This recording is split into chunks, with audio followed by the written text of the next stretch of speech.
We're going to just look at some of the facts pertaining to Bronny. So I'm going to show you what a lot of people do and how a lot of people make the mistake when they talk about Bronny. A lot of people, they come right here to Bronny James's NBA profile, which is hard for y'all to see, my bad. But they come to his NBA profile and they say, oh man, he's only averaging 2.3 points, less than a rebound, less than an assist on 32% field goal shooting. But let's look at how he was viewed, because this is something that I think when people say he's not an NBA player, I think they missed this. So, all right, let's go through it. So they had a 3-point shooting drill. Bronny came in second place. He hit 19 to 25 at the NBA draft combine. He hit 12 threes in a row. This is where I think they are definitely short-sighted.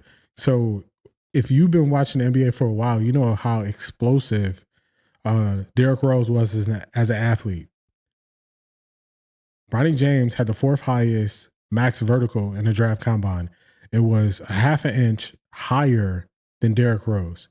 So everybody talks about Derrick Rose. Everybody looks at his, explosiveness and what he did in the league. And, I think it's a good thing to watch, but nobody would say that Derrick Rose was not athletic and explosive.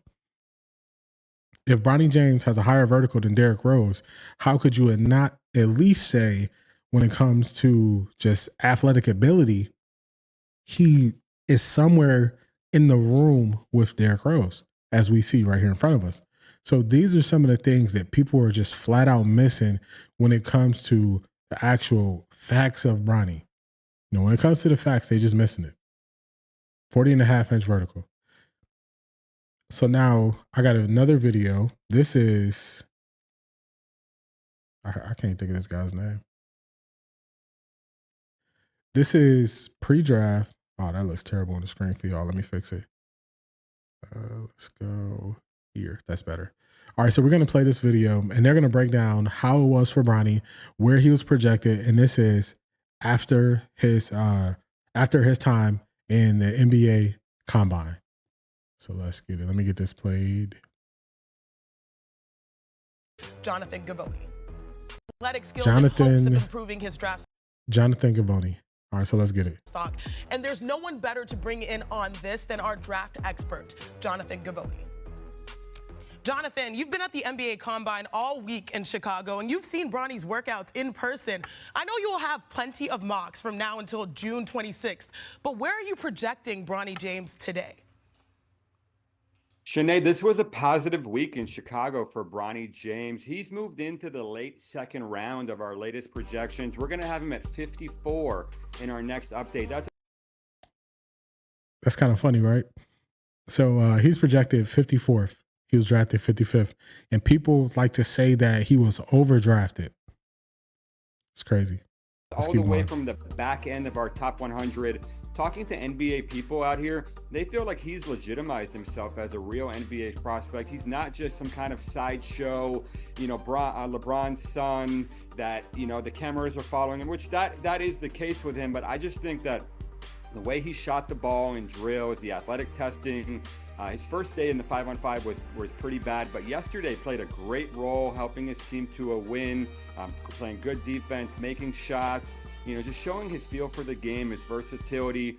People love his attitude, his enthusiasm, the way that he understands the type of player that he is. This was a very good week for Bronny James in Chicago. Yeah, just watching the videos, I've really loved his professionalism. But we all know that there are never uniform opinions on any draft prospect, especially those that are not in the lottery.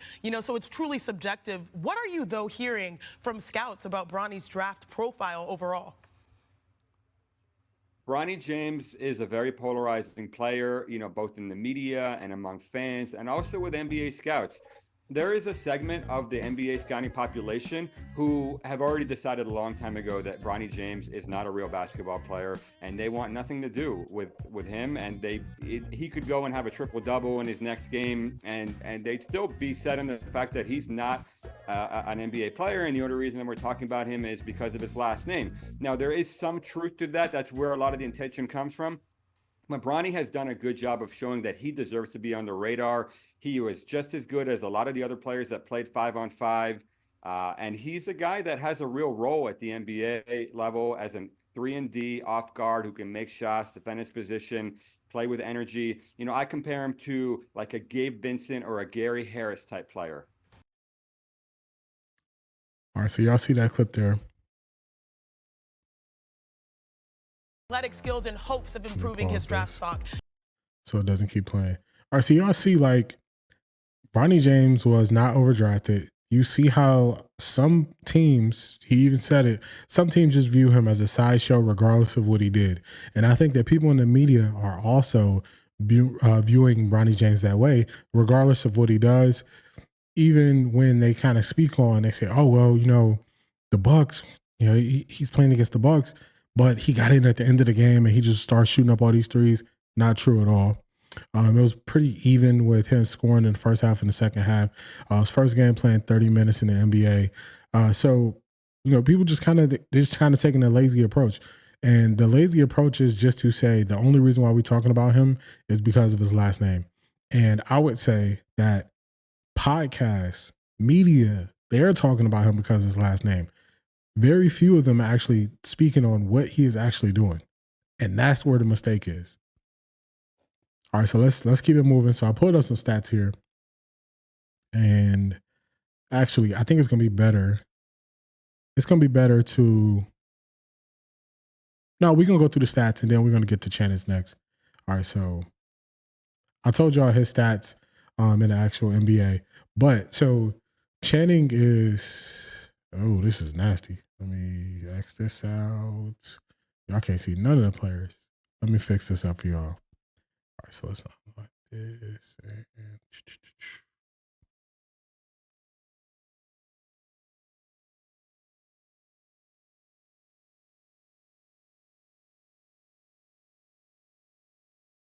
Okay, there we go. So you can see the players and the teams. So Channing is going to claim, once we get to the fourth quarter, we're going to see the video from Channing. He's going to kind of claim that, all the guys in the G League, they don't mean anything because now as Bronny is playing better in the G League, they're going to say, oh, that don't matter. But I'm not sure where it was in that first clip where they were actually saying that, oh, he just needs to go to the G League and improve himself there. But then once he did that, it didn't match the narrative anymore. So now they need to say, oh, he's not ready. So this list right here, when people try to diminish the players that actually are playing in the G League, what they don't realize is we're going to go through the list of how many players have been called up from the G League to the NBA this year. So this is the list. So I'm just going to keep scrolling. We're going to load some more because that's not all of them. Still not all of them. We're going to load some more. Still not all of them. All right, there we go. So here. So this is the entire list. This is the first person, Colin Castleton. And we're going to just scroll it up just so you can see how many guys, actually, these are some guys you know. Alfred Payton, you know him. Landry Shamet, everybody knows him. Dang, it's a Ron Harper Jr.? I didn't know it was a Ron Harper Jr. Alfred Payton again. Kevin Knox. He's a top 15 pick. Lamar Stevens, I remember him. He was on the Cavs a couple years ago.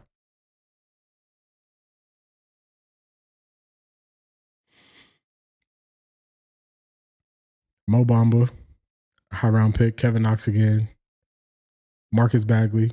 So Cole Swinder, I remember him because he was on the Lakers roster. So if you could just go through the list, it's a bunch of guys that actually who are playing in the G League who are actually getting called up to the NBA. So to say that, oh, because you don't recognize them, you're not covering the G League, you're not covering the NBA, you don't even understand how often players get called up.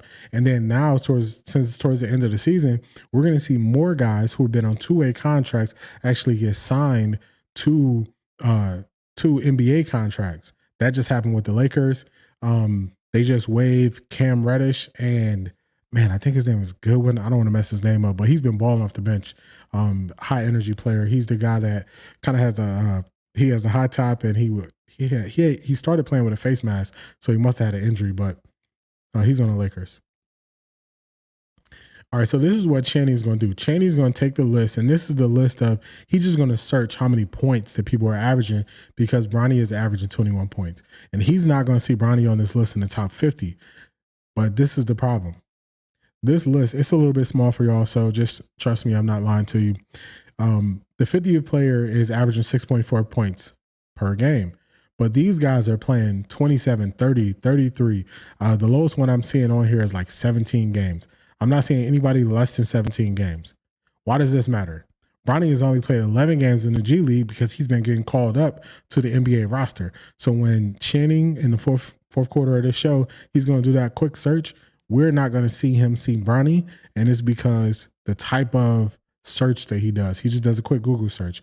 And usually when a person doesn't have a strong argument, where they haven't researched and they're not using data, facts, and statistics, they're just going to kind of on the fly try to wing it to pull something up. And a lot of times when they pull something up, it won't even match what they're trying to say. So it's not matching because he doesn't pay enough attention to Bronny to know that he's played 11 G League games, and the rest of the time he's been split with the NBA team. So it just, you're going to hear it and you're going to be like, man, that's a weak argument. All right, so if he would have just came to Bronny James's actual page, he'll see that. Let me change this up so y'all can see it. It's over here. All right, so this is Bronny James's G League page, and you see here he's averaging 21, 5, and 5. Very easy to see. Kind of messed my stuff up there. Well, we're going to do it live. We're going to fix it. All right, so he's averaging 21, 5, and 5. So that's very easy to see. This is also something that Channing could have looked at. You see Bronny James, and you'll see that it's going to show that he's played in 11 games. I don't know if y'all going to be able to see. It's going to be kind of small on the screen. Yeah, it's going to be too small on the screen, but games played, 11 games. So it's one of those things where it's like, all you got to do is do a little bit of work, and you can find the answers to these things and the reasons why you're saying he's not an NBA player. So now we're going to go through when this is something else that he could have did if he knew the points he was going to make. We're going to actually go to the game where he scored 17, and he's going to say, oh, he didn't score. Oh, the person I was thinking of, his name is Jordan Goodwin. That's what I was thinking of, who just got signed to the Lakers, who was on a 2-way deal. But Bronny checked in at, it was 12-10 when he checked in. So let's see. Right here, it was 5 minutes and 28 seconds left in the first quarter when he checked in. So why is this important? This is important because when Channing is going to speak on Bronny James currently, he's going to say, oh, they were down by 30 when they got in. Easy search, a little bit of research, being prepared for the topic. You could have did better, and you kind of just wouldn't be kind of missing basic things that you can easily find. So I did even more digging. So y'all not going to see. Actually, I can adjust it because I do have, let's see.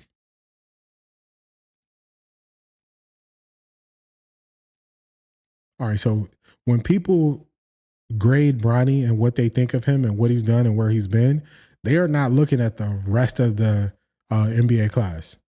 They're not looking at it at all. So this NBA rookie class for the current season that we're in, this is by Yahoo Sports.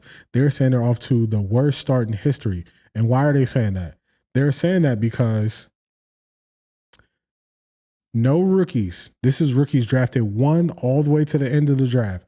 In the first 3 games of the year, no rookie scored more than 15 points.